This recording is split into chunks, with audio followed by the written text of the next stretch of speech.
Many boyos ask me in the boyo program, how do I teach, Stef? I wish to ascertain the adoration and love of the animas in this world. And of course, I want status. I want everybody to look at me and think that I'm fantastic and beautiful. I want to go be that college professor that gets all that attention. I want to go on YouTube and have everybody commenting, oh my God, I wish I could just integrate with you right now. You saucy teacher, you guru, I want to set up a guru cult where I get to take loads of young women in and become the spiritual leader of this type of thing. Maybe I should kind of check out my boyos in the boyo program. They sound like degenerates the more I think about it. Anyway, they're asking me, how do I teach? What is the art of teaching all about? Now, if I was to explain this to you, I would say that when I talk about jargon, I'm not memeing. Jargon is the devil. Jargon is diabolos. Jargon is the bullets of Satan in order to keep us imprisoned in his demiurgic prison. I hate jargon with a passion. But of course, jargon exists for a reason. Like all evil things, God put them there for a reason. They have tools. Satan is here for a reason, as is jargon. You see, our left hemispheres, they operate as very, very useful focus forces. So the right hemisphere has a big perspective, the left hemisphere has a narrow perspective. And the left hemisphere is also our language centers. And its essential job is that it's very good at plopping labels and names on things and categorizing things and deciding in a very simple way what things are and what things are all about. And this is sort of what jargon is. Jargon is our concepts that we get in a very small niche, a specialized field of knowledge. So when we jargonize something, when we turn something into a piece of jargon, we're coming up with a label for it, and it's sort of solid, and it's sort of a decision about this is what this thing is, this is what this thing means, this is what our definitions are. You hear it all the time in philosophy. Nietzsche's jargon would be like the Ubermensch or the will to power or slave morality or master morality and all this. And if I'm talking to a Nietzschean, I might talk and be like, oh, master morality is of course the thing that we want to instantiate within the Ubermensch, but of course Nietzsche also said that slave morality is really important, and fundamentally the will to power doesn't distinguish between which of these two moralities it will use in order to achieve Ubermensch status. Now, if me and this Nietzschean are talking to each other and we both understand these words at depth, well, then we can have this conversation because the jargon translates quite easily between us. We know what it means. We know what the jargon means, and so we don't have to stop and explain this. But of course, as a teacher, your job is to understand that most people coming to you, they don't know what the jargon means. They don't have these concepts consolidated. They don't have these concepts made sense of. And your real job is to de-jargonize, and de-jargonize well. That's the most important thing. And your job is sort of like a mother bird grabbing a worm and chewing up the worm and then spitting it down the throat of your students. Just don't do it disrespectfully. Be a nice mother bird. Do it out of love. You know, you're chewing up and pre-digesting it. Maybe don't think of it like spitting. Maybe think of it like what actually happens, where you go like, and then, the student reaches their hand in and they like rub around down your neck and they pull out like your lunch. Talk about stealing your lunch money, man. Imagine if someone started doing that. Imagine if you're sitting down, you've reached down your teacher's throat and you steal the steak or the sandwich out of their belly. That's what you got to think about.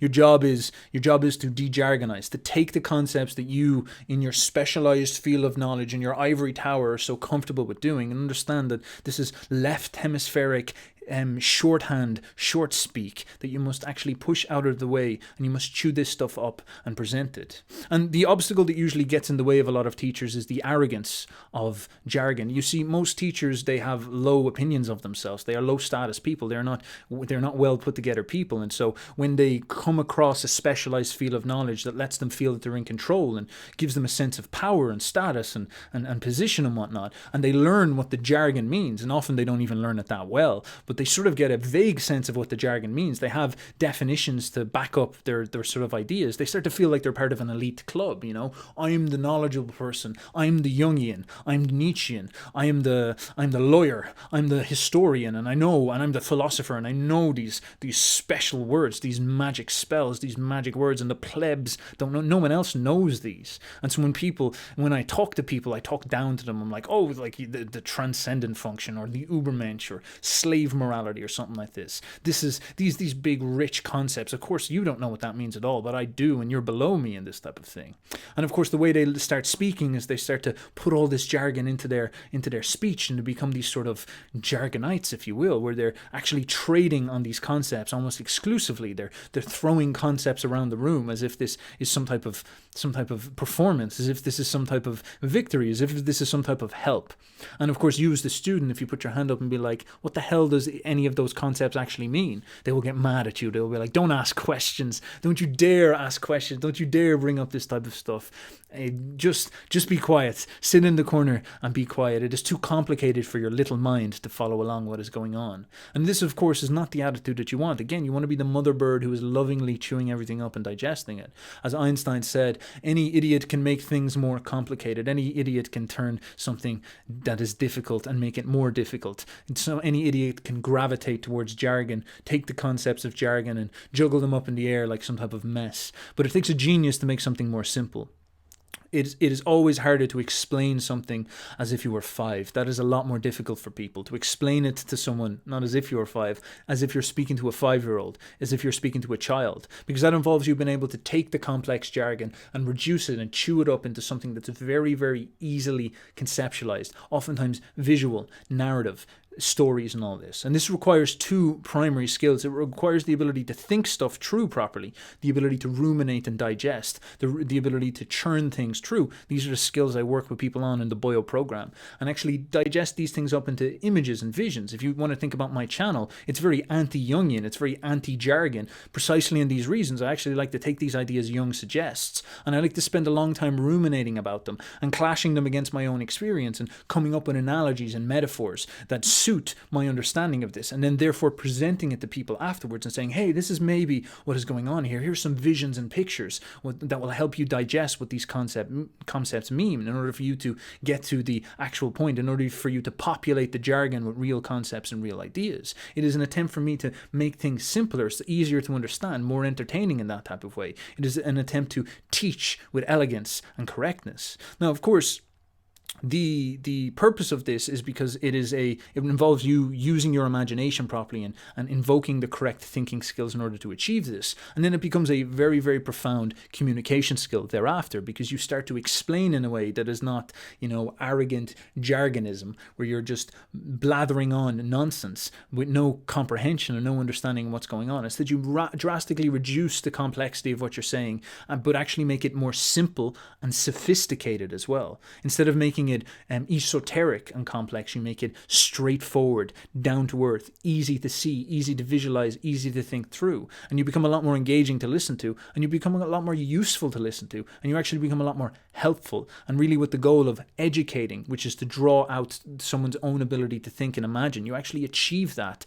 in a tactile way. And this, if you can complete this process and put all these steps together and de-jargonize what you know. So first of all, go on that quest, de-jargonize what you know. When your teachers offer you jargon, de-jargonize what they know and actually figure it out for yourself in this type of way. Allow your mind to chew it up, spit it out, and then learn how to communicate that in an elegant, sophisticated, and simple way so that you can speak to a kid and still spark their mind just as much as you can talk to your group of elite adults and all this. Then you will really be in that position to be a teacher. You'll really be in that position where the animals will look at you and start pulling their collars and be like, wow, I really would love to just integrate right here, right now, that type of thing. This is the path towards this. So if you're interested in working with me on these type of skills, you should book an application down below. Talk to my Boyo, and then we'll talk to you about how the program works and how everything works. So that is the layout for how to teach. Now, as I said, this came as a question within the Boyo community and whatnot, so I recommend you hop in there and have a chat,